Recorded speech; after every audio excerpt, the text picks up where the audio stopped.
Everyday superpower where we talk about body language, relationships, game, human dynamics, and everything in between. We're going to get into a very important facet of human communications as a whole, let alone attraction. But you know what the deal is. We try to emphasize on the woman being attracted to the man and why the woman would be attracted to the man and delve into how you can understand this and play up to it to your best capabilities as well as learning along the way about how we as humans work. So this is going to be quite a psychological emphasized audio recording. But with that being said, it can get quite complicated. I'm speaking to myself here. I'm projecting myself here, giving you an example of such by saying it might get quite complicated. I'm actually speaking to myself as I say this because, we are delving into the realm of what can be quite potentially quite theoretical information, but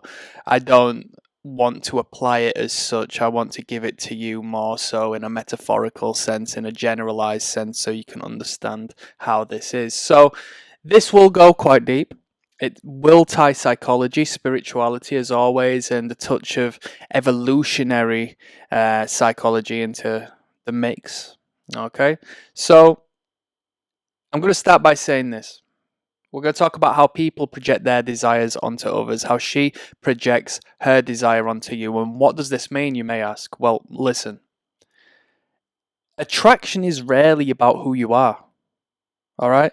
Or she loves me, you think. No, that's not the case. It's about who she believes you are. Her reality, her perspective, her view is different to how you perceive the world. Her perception is completely different, and given she has a feminine mind, you'll never fully be able to completely grasp how she perceives the world or how she perceives you. But what she will do is project, like anybody else she comes across, she will project her desires, her fantasies, and fears onto others. So, how do we use this and where do we go from here? I want to let you know that you can attract not just by being, but by becoming a canvas for her vivid, broad, feminine imagination. Okay, we're getting into the pimping right here. Don't get too excited, people. In evolutionary sense, our ancestry, right? Quick judgments were necessary for survival, right? We needed to pose questions, or at least the feminine needed to pose questions, such as, is this man a protector, a provider, or a leader? And the women evolved to project these qualities onto men based on subtle cues, such as genetic makeup, maybe the height of the man, the voice of the man, the posture of the man, the behavior of the man. The projections weren't always accurate, but they were powerful triggers of attraction. So, organically speaking, your best bet is to become the man she wants to be with, but there can be a degree of artistry here, a theatrical sense. You can perform as the man she wants her partner to be, and in performing as such, she projects that which she idealizes upon to you because you represent and form as a mirror of what she lacks, the missing piece. There's a few psychological principles we're going to discuss, one being the halo effect. Okay? So one attractive trait, this is quite black pilled, right? This is someone in the black pill community would say they're good looking so they can get away with more, right? They're perceived as taking right actions, being correct more, being more efficient, being better around the board because they look better. And there is a degree of truth to this, and we're going to get into that. But if you look at corporate CEOs, owners of companies, and people who are successful, they tend to fulfill a particular genetic criteria, generally speaking, a biological criteria, whether it be race, religion, height, body fat percentage. I'll let you tick them boxes and answer them, you know, vague generalizations I just put out there, but it's the truth. So the halo effect means that one attractive trait, such as confidence, humor, looks, will lead her to assume that you have others. Okay? This is a schema. If I say it's a pleasure, you associate pleasure with so many different things, maybe some of them being dark and dirty. So when I tell you meeting you was a pleasure, indirectly I might be engaging in manipulating your brain to conceive of other thoughts that might be a little bit dirty, right? She will see in you what she craves but lacks in her own life. This is a projection of unmet needs, the final piece of the jigsaw. She sees you through the lens of herself because she lives in her own head. So, in seeing you as the final piece that makes her whole, she doesn't see you as you, but she sees you through this selfish addition to her life that makes her life better. You tick the right boxes. If she's a poor person and struggles with paying the bills and is poverty stricken, if you come along with a degree of financial stability, she will project that insecurity upon yourself, right? She will see herself reflected in you, and in seeing herself reflected on you, she will see that you can solve the problem she possesses. They don't fall for you, they fall for the story they've created about you.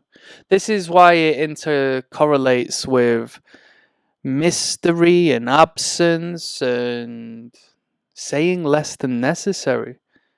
The actor doesn't speak, the actor plays a role, and in playing multiple roles, we don't know who this person behind the mask truly is. So we project our own desires upon this person. Sometimes she sees you in the hidden parts of herself she wishes to express. She sees you as a mirror.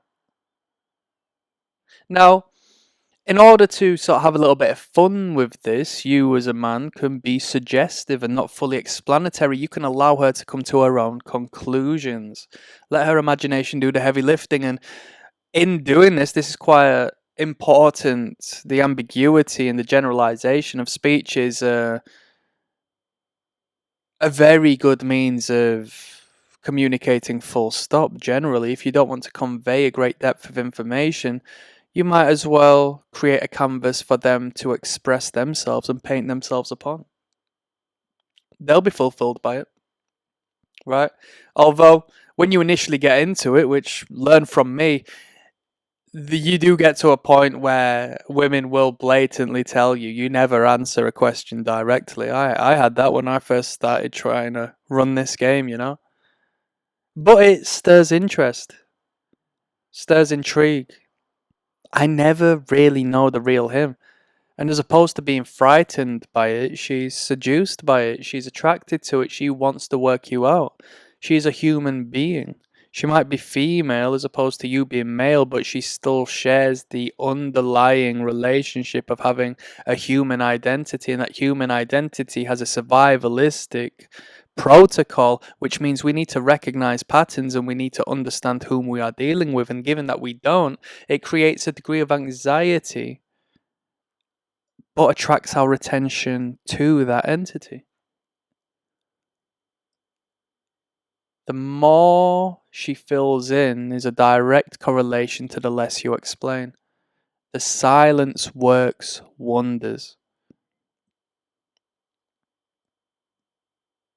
Now, maybe she projects something negative upon you, but as you continue to know her, you highlight your positive traits, your positive capabilities, and in creating a polarization of what she initially thought of you in relation to who you genuinely are, you create this incredible, colorful depth of character that wouldn't have been formulated given you just put yourself out there as, hello, I'm this person, I like doing this, and I like doing that.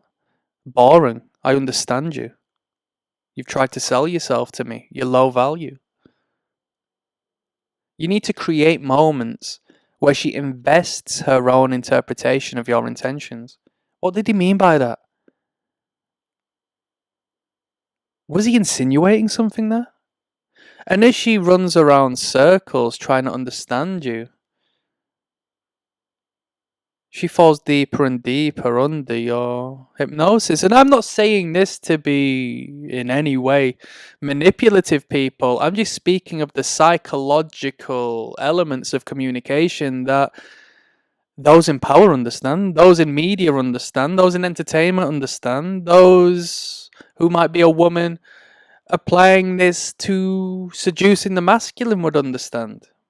This is what an artist should understand, not only through their identity, but through their work themselves. Once you understand, you move on to the next thing, you continue solving the puzzle.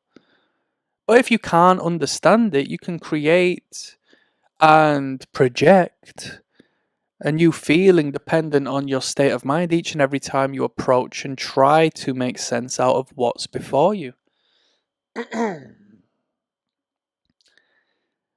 Speaking on a higher spiritual plane, you also need to consider that you are both mirrors.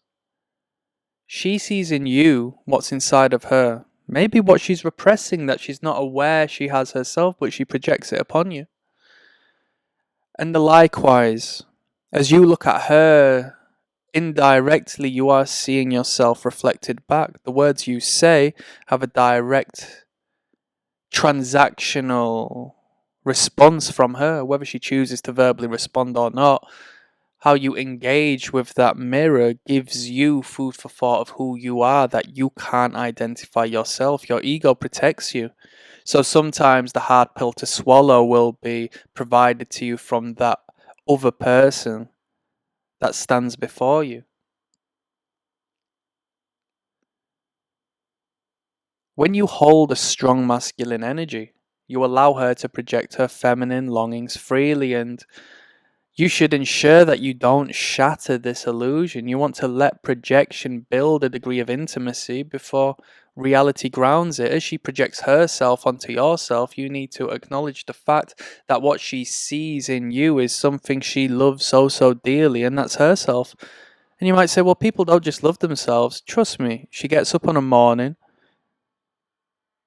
she leaves the house, she eats food, she is still alive. She loves herself to a degree where she continues to coexist on this planet. That's a degree of self-love that is the biological protocol of existence, the first rule of nature, self-preservation.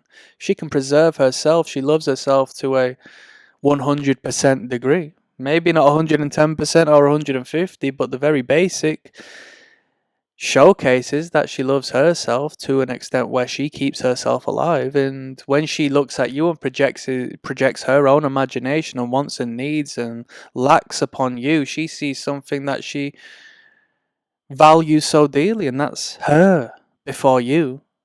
So if you barely know her and you create this canvas for her to look at herself upon, like Narcissus, she falls into the reflection she sees before her. And that's the most valuable thing on planet Earth, her own self. If you overshare too soon, you'll collapse this fantasy. If you misinterpret her projection as unconditional love of who you are, you're wrong. It's about her, not you. That's some game. Click like and subscribe. I'll just finish this on this.